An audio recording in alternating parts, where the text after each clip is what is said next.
For 30, well, 29 if you live here, and really 31, but for basically 30 years, the Sega Mega Drive has been the greatest console of them all. But in the time since it's been gone, well, sometimes its legacy hasn't been given the greatest of respect. And there's no bigger example of this, perhaps, than those bloody ATGames machines. We all know them, we've all had some sort of experience. Here's an ATGames Mega Drive handheld. You know, the manky controls, the laggy play, the unspeakable audio. It's truly a sorry thing. But now those times are over, because here is, at last, the official Mega Drive Mini, joining the line of other mini machines by the likes of Nintendo and Sony.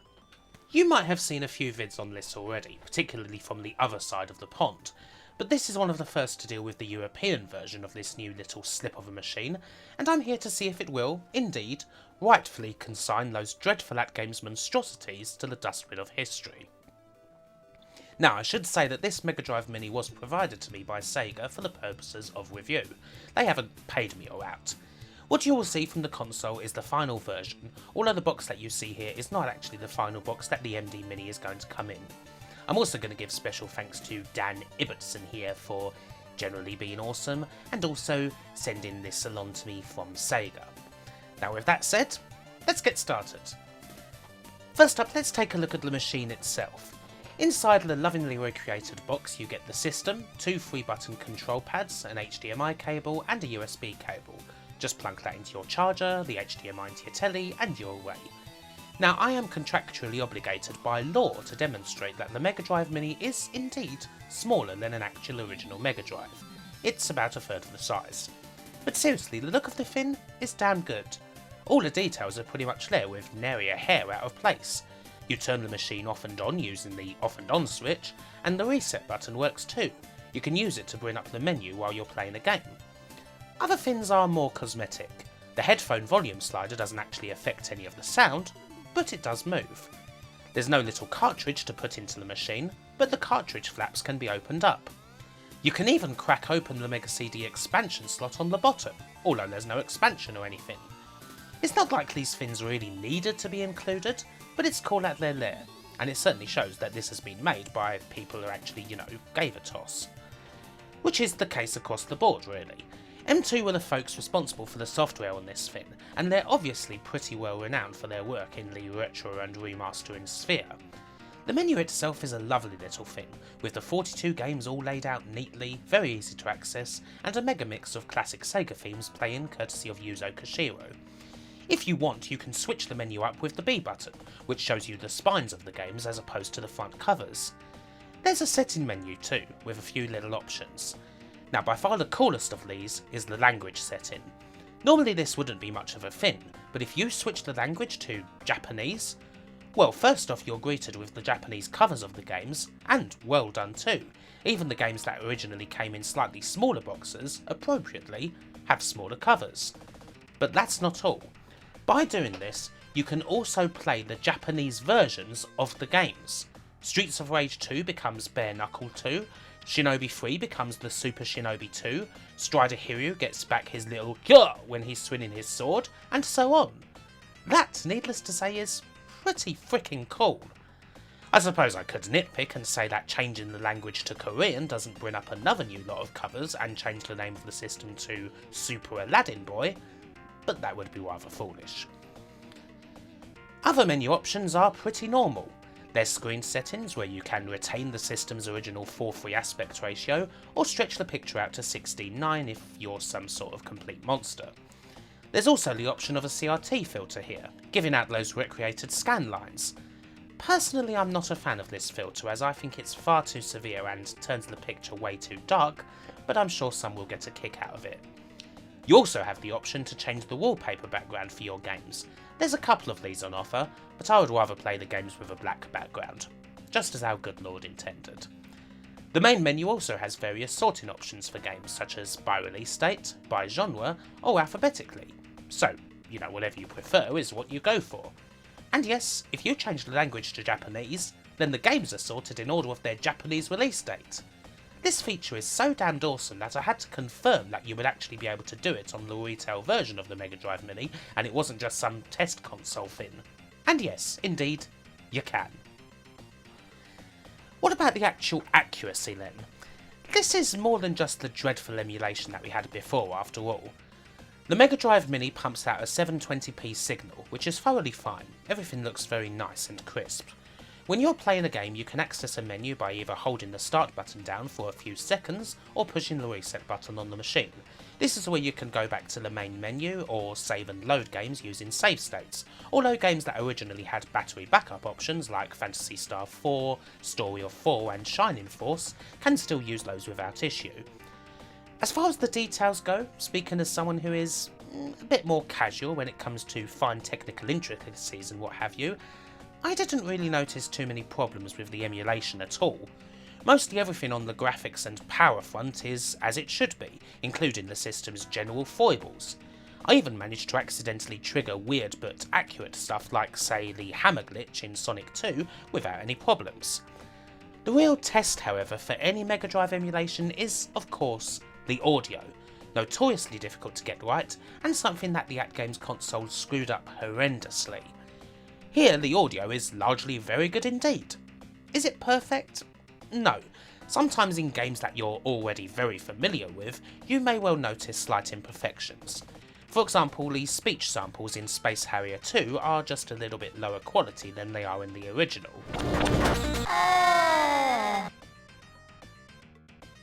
Get ready! I doubt that this is a deal breaker or anything.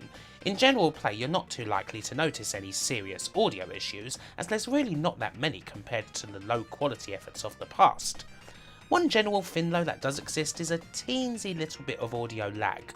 Sound effects are occasionally a few frames behind the action, but again, this is a very minor issue and not something that's really going to affect play.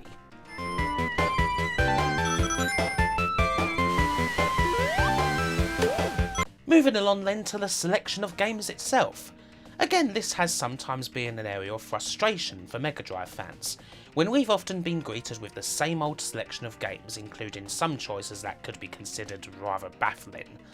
The Mega Drive Mini, fortunately, is a different beast, with 42 games that, by and large, can be considered good, including everything from well-known classics to some more obscure gems. There's always going to be the odd title missing for someone, of course, but if you only had around 40 games to show the Mega Drive in all of its glory, you couldn't do much better than the games that this package offers.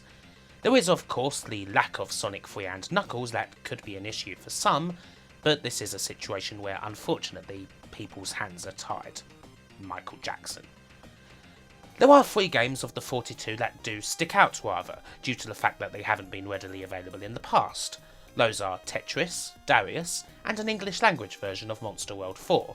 The English translation of this originally Japanese only title was previously released on Xbox Live Arcade in 2012, but this is the first time that it's appeared on a Sega branded machine.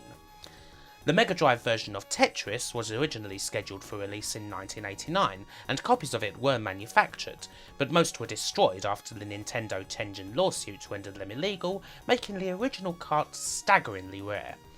Mind you, this is actually a new version of Mega Drive Tetris for the Mini, complete with better graphics and some more modes. All that said, it is indeed Tetris. Not the best version and not the worst. And then there's Darius. Now, this is different. It's actually a fan-made port of Taito's Fisherific 1987 arcade shoot-'em-up, originally created by a Japanese hobbyist programmer called Hidekade a couple years ago, and using a 32 megabit ROM, thus meaning that this is a pretty well done version of the arcade game. It's absolutely savage, mind you. As far as difficult MD shooters go, this is right up there, we're talking like Undead Line level. Those who can stand the heat can enjoy a version of the arcade game, as well as a boss rush mode where you plough through all 26 of the game's bosses. Or more accurately, you get through about 2 of them and then you die. As for the other 39, they're mostly damn good indeed. This being the European Sega Mega Drive, there are some region-specific foibles to be found. We don't have Contra Hardcore, we have Probotector. It's the same game, only the hard men have been replaced by robots. Although you can easily play Contra just by going to the Japanese mode if you prefer. We have Castlevania The New Generation instead of Castlevania Bloodlines, and we have the Story of 4 instead of Beyond Oasis. The classics are well represented. Some might groan at Alex Kidd in the Enchanted Castle or Altered Beast being here, but I would argue that Alex has his place in Sega's history, and that Altered Beast being the original packing title makes its inclusion essential. That said, there are a couple of games that I personally wouldn't have had here. Virtua Fighter 2 is something that always seems to make its way onto these collections, and as much as it is a cute novelty to have this utterly 32-bit game on a 16-bit machine, I think it's taken up an unnecessary slot when the Mini already has Eternal Champions and Street Fighter 2 Special Champion Edition. Vector Man is a perfectly okay game, but when it comes to late Mega Drive platformers, I'd much rather have had Rystar. And then there's Mega Man The Wily Wars. This got some attention seeing as the cartridge itself is super duper expensive and rare, but well, look, they're not that good conversions, truth be told. The music is nothing compared and the gameplay just isn't right. They're so much better on the NES. It's cool to have it, but as a game, Wily Wars is a bit nyeh. But most of the games do most definitely ban. Aside from the classics like Sonic 1 and 2, Golden Axe, Streets of Rage 2, Phantasy Star 4 and all that, there's some fantastic picks from the vaults. Whoever made the decision to put Alicia Dragoon in, give them a raise. It's one of the best side-scrollers on the system, and it more than deserves this spot. We have Eternal Champions at last, and look, sure, it's not the best game or anything, but again, I'm just glad it's got a spot. It deserves it. If there's going to be one racing game on here, then Road Rash 2 is an excellent choice. And it can't have been easy, or indeed cheap, to get Castle of Illusion and World of Illusion on here, what with the licenses involved, but their importance to the system and general brilliance makes them absolutely fantastic inclusions. There's other gems too that people will love. I've not played too much of Landstalker, but I know that it's a very popular title in some parts. The treasure trio of the quite obvious Gunstar Heroes, Bloody Great Dynamite Heady, and almost obscure Light Crusader ticks all the boxes. And the general selection from Capcom and Konami, with glorious classics like Bloodlines, Ghouls and Ghosts and Strider, pretty damn good. The only real shame is that there are a couple of games, like The Fighters and Comic Zone, that are best enjoyed with a 6-button pad, and you only get 3 buttons here. There is a 6-button Mega Drive USB pad from Retrobit that's compatible with the Mini and can be used on said games, but it might be tricky to justify plunking that cash down just for those couple of games if you aren't going to use it for anything else. So obviously, the Mega Drive Mini knocks those terrible ATGames machines into a cocked hat. We can forget that those ever existed. But is it good in its own right? When it hits the shelves on October the 4th, will it be worth 70 of your English pounds? Well, it's a resounding yes from me. As a salute to the Mega Drive, it's beautifully done and looks the part. The selection of games is excellent, and really the awesome region switching options, to me, are worth the cost alone. That's such a wonderful touch that, as a die-hard Sega fan, made me feel giddy when I realised that switching the language switched the games as well. Whether you've been loving and playing the machine since 1990, or you're looking to bring back some of those good old memories from your childhood, the Mega Drive Mini is definitely not going to disappoint. Just, you know, don't stretch the damned picture. For all that is holy, do the right thing and give the games justice. Alright, just for me? Okay, bye for now.